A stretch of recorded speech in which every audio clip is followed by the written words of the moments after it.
یہ جو قرآن بولا ہے اغرقنا آل فرعون، ہم نے فرعون کی آل کو غرق کر دیا. یہ آل کون ہے؟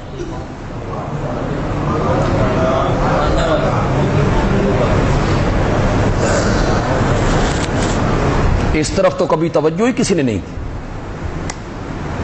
ہم غریب مسکین کوئی تھوڑی سی بات کرتے ہیں تو لوگ کہتے ہیں یہ نویاں نویاں گلاں کرن لگ. ہم نئی بات نہیں کرتے، ہم تو قرآن کی بات کرتے. فرعون کی آل کو غرق کیا. اغرقنا آل فرعون اذ نجیناکم من آل فرعون.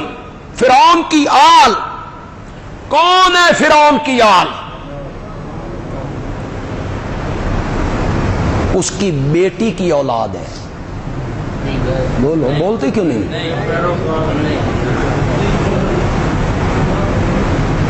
اس کی تو اولاد تھی ہی نہیں. پتہ ہے آپ کو؟ فرعون کی تو اولاد ہی نہیں تھی. جب حضرت موسیٰ علیہ السلام پیدا ہوئے اور ان کی ماں پریشان ہوئی کہ یہ تو بچوں کو ذبح کر دیتا ہے، اس کو پتہ چل گیا کہ بچہ بنی اسرائیل میں پیدا ہوا ہے تو یہ موسیٰ کو ذبح کر دیں گے، تو اللہ نے موسیٰ کی ماں کے دل میں ڈالا اسے سمندر کی لہروں کے حوالے کر دے، صندوق میں ڈال اور صندوق سمندر کی لہروں کے حوالے کر دے. آسان ہے؟ ماں کے لیے آسان ہے؟ بولتے کیوں نہیں ہو؟ ماں اپنے بچے کو صندوق میں بند کرے، سمندر کی لہروں کے حوالے کرے، آسان نہیں ہے. وہ اللہ نے اس کے دل میں ڈالا اور الہام کیا، ڈال دے. میرے وعدوں پہ یقین کر، ہم اسے لوٹا کے تیرے پاس لائیں گے. ہم اسے لوٹا کے تیرے پاس لائیں گے.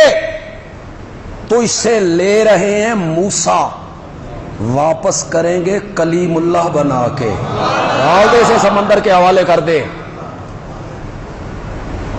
ماں نے لہروں کے حوالے کیا، لیکن ماں ہے نا، بیٹی کو کہتی ہے کنارے کنارے چلتی جا، دیکھ صندوق کہاں جاتا ہے. فرعون کی بیوی آسیہ محل کی چھت پہ ہے، اس نے صندوق دیکھا، اس کا محل سمندر کے کنارے پہ ہے، اس کے آگ کے ساتھ ٹکرایا. اس نے نوکروں کو بلایا، صندوق اٹھا کے لاؤ. صندوق کھولا گیا، حضرت موسیٰ انگوٹھا چوس رہے ہیں.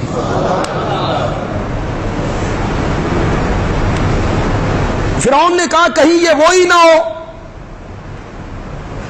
تو آسیہ کہنے لگی عسیٰ ان ینفعنا او نتخذہ ولدا، اس کو قتل نہ کر، ہو سکتا ہے کہ یہ ہمیں نفع پہنچائے یا ہم اسے اپنا بیٹا بنا لیں. ہم اسے اپنا فرعون کی تو اولاد ہی کوئی نہیں، نہ بیٹا نہ بیٹی نہ داماد نہ نواسا نہ نواسی. یہ اغرقنا آل فرعون کیا ہے؟ آج آپ کو سمجھ آئے گی. اللہم صلی علی محمد وعلی آل محمد. یہ آل محمد صرف 4-5 بندے ہیں، انہی کے لیے نماز میں دعائیں کی جاتی ہیں.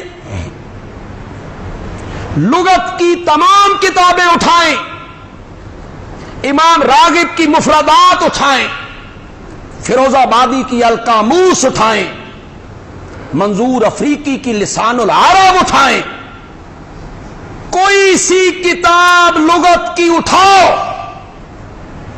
مجھے تعجب ہوتا ہے علماء کو کیا ہو گیا ہے، اس پڑھے لکھے طبقے کو کیا ہو گیا ہے. تم عربی جانتے ہو، اٹھاؤ لغت کی کتابیں. آل کا معنی لکھا ہے متبع، پیچھے چلنے والے، پیروکار. پیروکار پیچھے چلنے والے، اتباع کرنے والے جو فرعون کے حکم کے پیچھے چلے وہ آل فرعون ہیں، اور جو میرے نبی کی سنت کے پیچھے چلتے ہیں وہ آل محمد ہیں۔ اللہم صلی علی محمد، اس میں ہر متبع سنت بندہ شامل ہے جو نبی پاک کا پیروکار ہے، نبی پاک کا متبع ہے، ہر وہ بندہ اس میں شامل ہے۔ یہ میرا موضوع نہیں تھا، لیکن میں نے ایک بات سمجھانی تھی، اس لیے میں نے اس کا تذکرہ کر